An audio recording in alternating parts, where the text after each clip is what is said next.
Some parents do everything in their power to mitigate screen harms at home, but then their children go to school and they experience hours of screen time in the guise of educational technology, or ed-tech.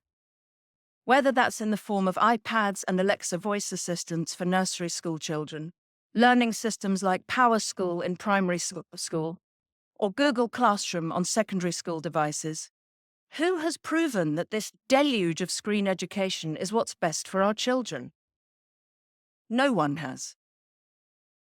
If we step back and view this state of affairs through a compassionate lens, it's fairly understandable.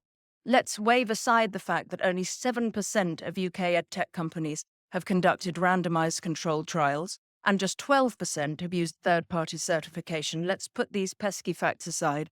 At the beginning, these products seemed futuristically exciting.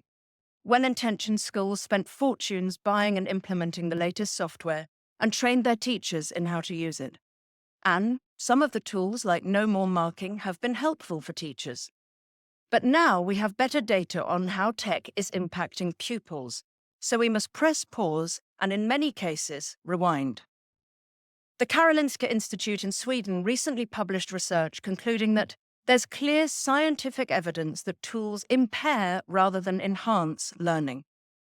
Sweden has taken note and been the first country to kick tech out of the classroom, reinvesting in books, paper, and pens.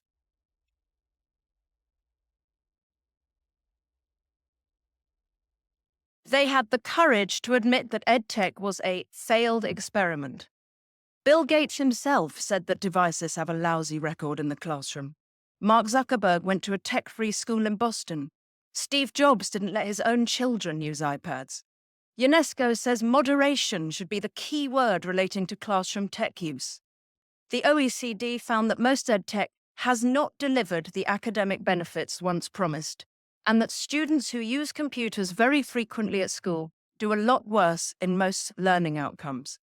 Global test scores in maths, science, and reading are plummeting. I've personally spoken to teachers in British state schools who've acknowledged that classroom tech has hampered the progress of many of their pupils, and the huge boom in tutoring among private school children points to the fact that they're not learning well in school either. So why are we getting so overexcited about EdTech here in Britain? Why are we outsourcing executive function skills to a computer? Why are we allowing exam boards to take every subject online by 2030? All the emerging research generate a pulling up of the drawbridge rather than the open-armed embrace that we're seeing.